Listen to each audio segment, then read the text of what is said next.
Hi, hello, welcome to my channel, or welcome back to my channel, because a few of you have been around lately, so thank you so much for watching my first few videos. My name is Emmy.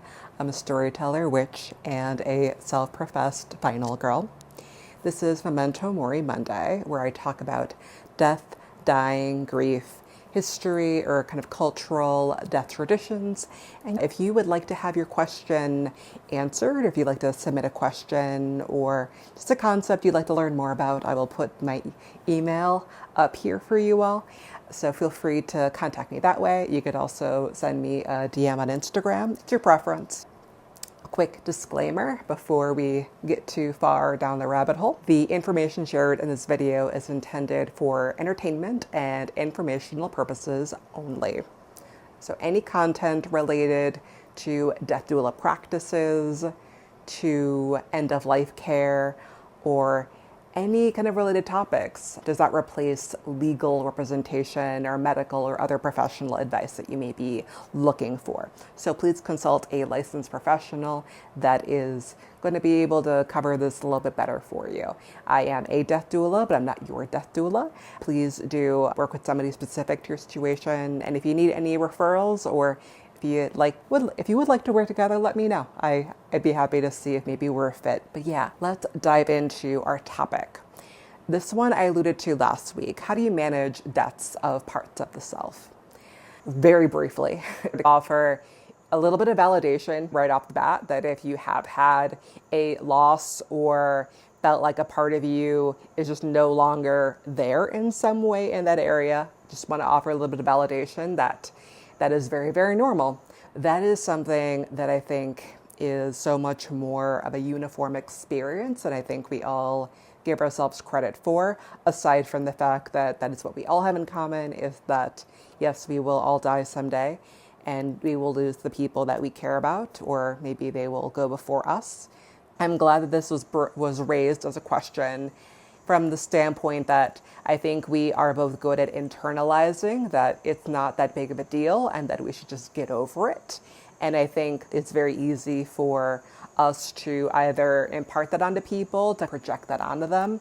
And, let's be real, the number of times that maybe you did that to somebody thinking that that was going to ultimately help them.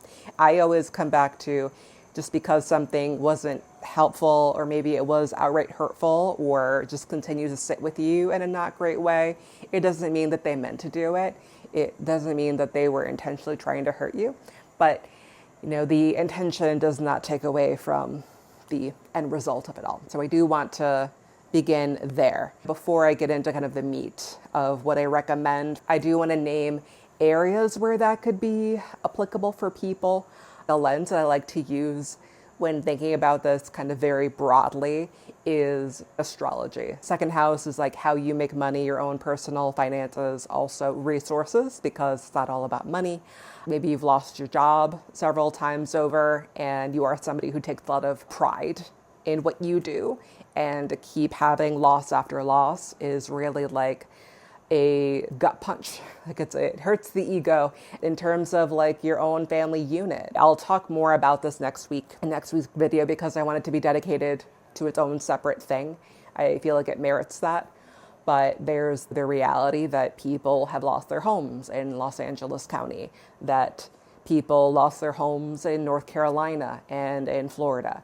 I very much advocate against the mentality that you should silver lining the whole thing and say like, oh, well, all that stuff can be replaced. You can't replace art. You can't replace original photos. There's there's miscarriages, for instance. There's the fact that when you're kind of beginning to date or see people, maybe you realize that it could be harder out there just because of how you communicate or what your values are. Just even realizing that maybe you were putting a part of you on the back burner in order to better appease other people. There's losing partners, there's having kind of cataclysmic level kind of breakups, or even realizing that the partner that you thought you had isn't actually who you thought that they were. And then coming to terms with how much that impacted you, how much you poured into it, and ultimately how much you feel maybe you compromised of yourself as a result. Also, the transition that a lot of us undergo as well when we're students, whether it's that we graduate from college, university, and then we move out in the job force, the world that we have known for so long is just no longer the world that we exist in. And it is a very big transition that I don't think is adequately supported, is the grief of going from being a student and having a lot of your needs being met, that people are going to be there to accommodate you. So having a shift from being well accommodated to not knowing how to advocate for yourself in a professional environment is really, really heavy. And to that end, as people are getting older, our priorities are changing, people are changing, the sense of self and community, and realizing that maybe the people that you thought were your friends aren't really your friends, or as you come to terms more with you and maybe you're unmasking your neurodivergence, maybe some other health thing happened where you need to be better accommodated and it no longer works for the group. Where does that leave you? Does the group end up meeting you where you are, or do you end up feeling like you're estranged and you no longer have that community? And, finally, there's like the layer of like coming to terms with you, your mental health. If you have been a part of any kind of religious system that was very, very structured, very much imposed a lot of ideas about what is and is not right about you, then there is absolutely a kind of a grief period around coming to terms with undoing that, with naming that that was wrong. And if there was any period of time where you truly deeply believed that there was something wrong with you because of what you believed, that requires its own grief period in and of itself, especially if you just stepped away from any kind of spiritual anything and you're kind of re-emerging and trying to find what works best for you going forward. I think it's going to be a big journey. And the more that you kind of move into the new thing that you're exploring, spiritually, the more it may actually bring to light these things that were under the surface the whole time that were hurting you.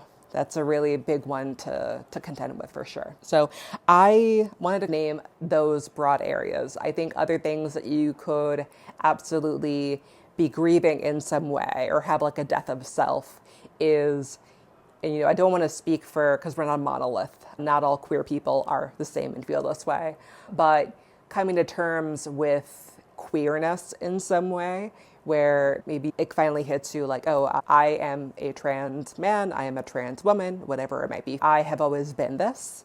For some folks, it'll be, I thought I was, but I feel like I have evolved into XYZ. And neither is like better than the other. One is not right, one is not wrong kind of thing.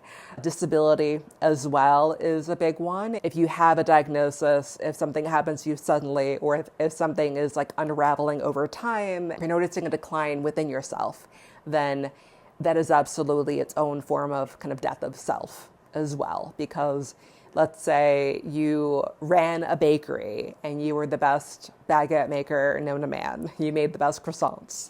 I'd absolutely feel for you. And I think there is like a death of self kind of journey that one would then undergo if what they were going through is like a chronic health issue that they could not name. And then lo and behold, they find out that they're celiac and they can no longer work safely with gluten product.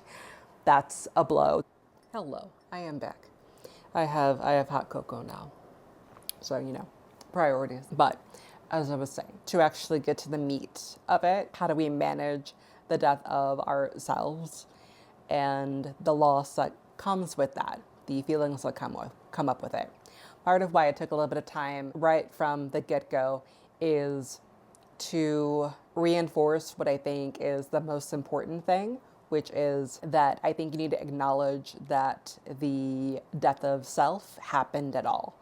I do think that just by acknowledging it, we really can open up the door to feeling like, oh, the relief. You can feel like flooded with relief just by virtue of no longer feeling like you have to pretend. It's no longer skirting around it and like, oh, it's the open wound, the open secret nobody wants to talk about. The minute you are able to actually acknowledge that it is a loss to you in some way, and that it's ultimately something that is affecting you, has hurt you, that it means something, that it's no longer a part of your life. Going into the next thing I would recommend is just allowing yourself to grieve it at all. Part of even being able to allow yourself to grieve is that you have to acknowledge that there is something to grieve in the first place.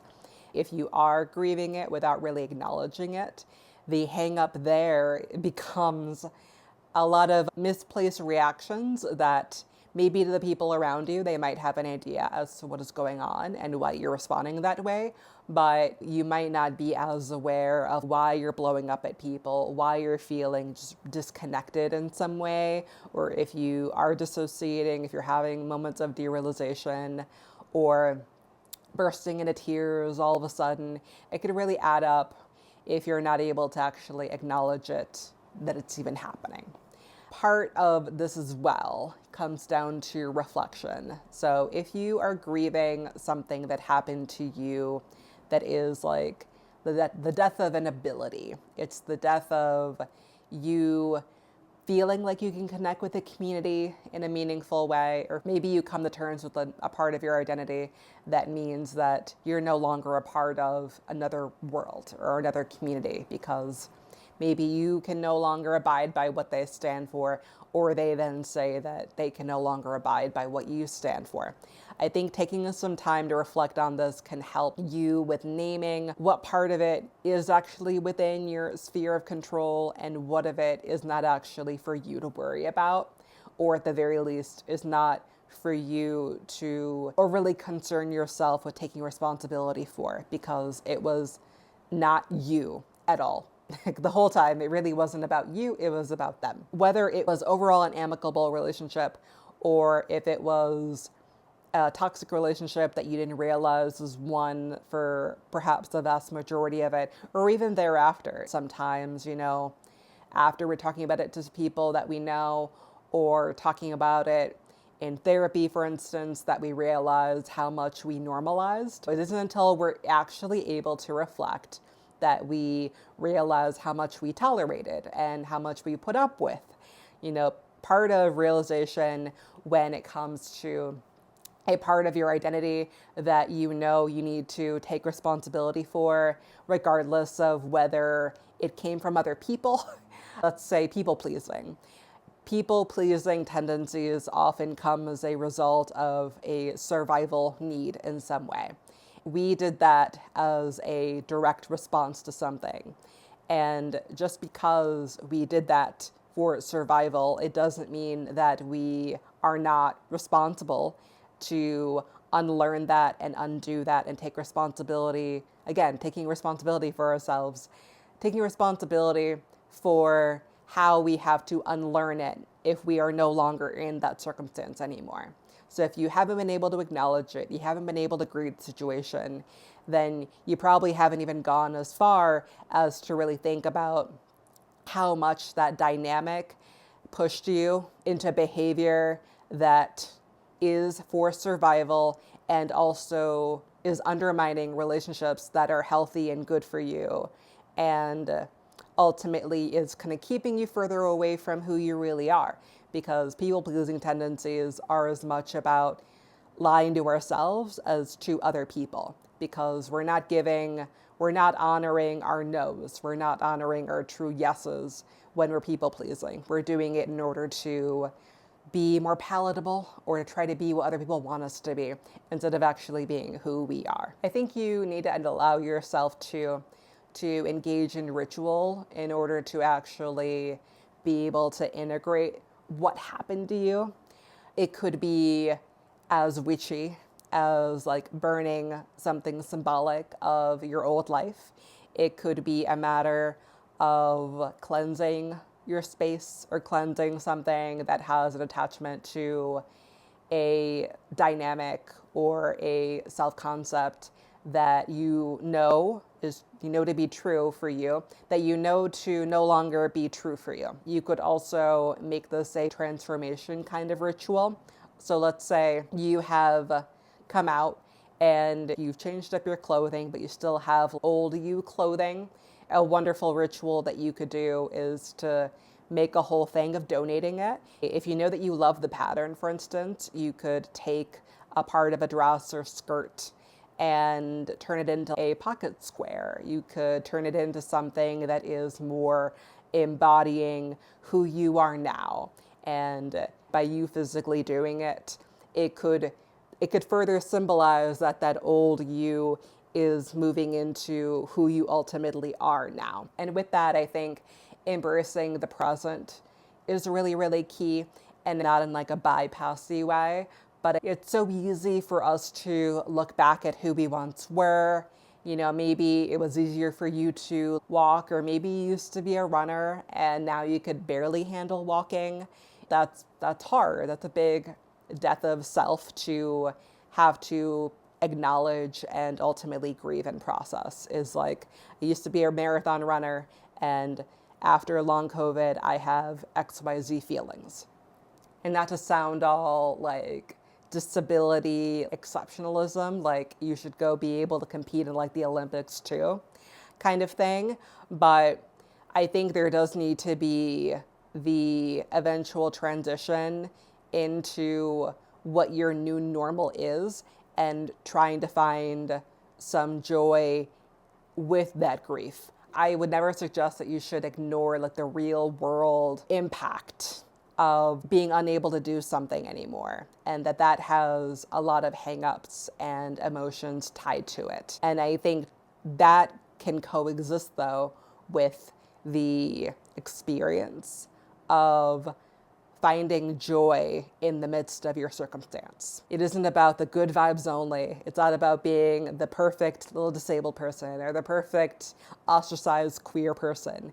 I think it comes down to, you know, both can ultimately coexist. We don't want to feel like we're putting our grief in a box, and we don't want to feel like we're ultimately telling ourselves that we're only entitled to joy if it's under very specific circumstances. I think it's important for us to be able to still have that joy and be able to step into that, because we are saying to the world that we deserve to still be seen. And our joy and our sense of community is not only valid, but deserves to be witnessed by other people. So I think being present is really, really key.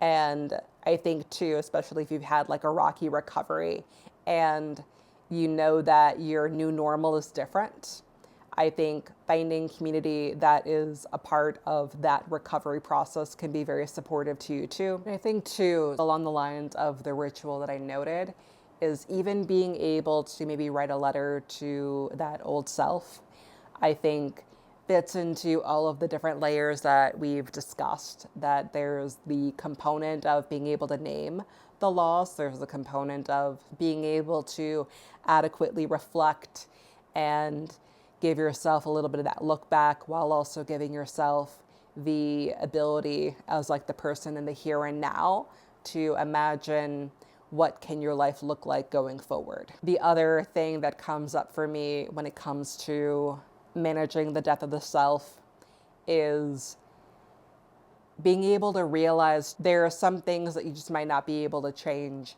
about how people used to relate to you and how they're ultimately relating to you going forward. Whether it's that it's taking them time to understand that you are different, or even them being unable to see that you've evolved in some way. If you were going through a really hard time for a very long time and they only really saw the worst parts of you, and for you, you've already done the work, you've already acknowledged that that part of you isn't you anymore, there is that degree of acceptance that does need to happen. That there will be plenty of people who will love you and understand that you are a ever-changing person, and that you coming forward to name who you are now, and that the person that you once were, the capacity that you once had, isn't there anymore. I think there does need to be that kind of acceptance period too, from the standpoint that there may be people who need a bit more time to acclimate to the fact that you're just not that person anymore. And there might be people who are very much on board with it, and they will appreciate your honesty, and they will ultimately forgive you for whatever the thing was. I think that there's a lot of humility that comes with being able to get to that acceptance phase of it all. And it doesn't mean that you won't still have feelings of grief or regret, or even feeling like you wish that you were who you once were. But I do feel that as time goes on, you will continue to change. That is a core component of all of this, is that with each kind of layer of ways that we could go about navigating the death of self, of confronting the fact that who we once were is not who we are anymore. Within each step, there is change. There is the need to take responsibility. There is the understanding that you're ultimately moving closer to the person that you are either meant to be or that you want to be. And if this change to yourself is one that you did not necessarily want for you, and that is ultimately something that you feel limits you in some way, then I hope that in time you have some degree of being able to find what your new normal is. I have found that part of that self-acceptance isn't so much being able to, silver linings the whole thing. I have often found it to be, well, what are the difficult truths of it all do we have to acknowledge? And what of it can we integrate and have control over, find joy? And where maybe do we have to continue to take care of ourselves, because there may not be an endpoint to the grief journey of dealing with the death of self, especially if you have a tendency to have a lot of different identity shifts throughout your lifetime. It might be that you're grieving a lot of different versions of you. But again, all the more reason for you to approach it with that self-compassion, with that kindness. The death of self, as somebody who does change a lot, I start things a lot and I end things a lot. And it does not mean that I'm flaky. It does not mean that I'm inconsistent. It means that I am, it could mean that I am those things, but it also means that I am brave enough to do the things that I'm excited about doing, that I am passionate, that I will figure something out. Because here I am yapping at you all on the internet, and there's plenty that I learned how to do this up to now, and there's plenty that I'll continue to learn to continue to do this. And that is the beauty of projects, of being a changing person. With the podcast, for instance, there's like the death of self there for me, and that I thought I'd be a podcaster for longer. And I don't know if this means that I'm not going to be a podcaster ever again. On one hand, I see excitement in doing a new thing, just being on YouTube. And I see a lot of joy that can come with that. I also see a lot of grief, sadness around how much I wanted to do with podcasting that did not work out the way that I wanted it to. So there's a whole soup of feeling that I am going through in no longer feeling like a podcaster. And there's plenty I still have to reflect on. There's a lot that I feel like I still haven't fully acknowledged. And that's okay. It's an ongoing journey for a reason. And just because it is the death of a part of me, it doesn't mean that there aren't other parts of me. And while there are some things that I know I might be closed off of by no longer being a podcaster, I think that there are plenty of parts of me that I'm excited to get to know, because I'm no longer eating up my time by doing something just to keep up with doing it. So in case you were wondering where the people-pleasing example came from before, a lot of me keeping up with podcasting for as long as I did was for that reason. And that could be its own thing in and of itself. But I wanted to leave you on that note, that it doesn't have to be a matter of perfectly end capping it all and then suddenly you're perfectly fine with you all the time. I think that any of the things that I noted could either be done in that order in case you need a little bit of a framework, or you could definitely kind of pick and choose depending on where you are.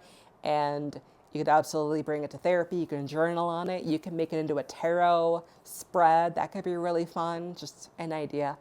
And really want to impart that it's okay if sad that a part of you died in some way, and it's okay, and I see and feel and am there for you if the death of self is ultimately liberating, even if it is in some way isolating. I understand that it's not black and white that way. I understand that there's a whole spectrum of things that may come up that way, but if it's a bit more complicated, if it's not as like perfectly pristine, that's kind of the nature of the beast. But yeah, I hope that you got value out of this episode today. If you have any other questions, ideas that you'd like to submit for Memento Mori Monday, we talk about all kinds of things here, including the death of self-concepts and who we are, aside from the mortality of it all. We have a lot of deep, kind of big, real-worldy kind of stuff coming up. I do look forward to sharing that with you all. As I noted, next week we will be unpacking the individual versus collective grief and how do we navigate that, looking specifically through the lens of all of the climate catastrophe that we have been witnessing, especially with the LA wildfires. I'll also include a little bit of information on where to donate in case that's something that is available to you financially at this time. I'll include that in the description. And if you've made it to the end, please do let me know what kind of death of self you've had to encounter and how that has been going for you. Like if this video made you realize that you are very much not okay with something that you thought you'd be over by now, or that you thought, oh, that thing isn't really going to bother me, it's not that big a deal, by all means also include that as well. Just want to hold space for you. And otherwise, like, subscribe, share this with somebody who might benefit from everything we chatted about today. And otherwise, I'll talk to you soon. Bye-bye.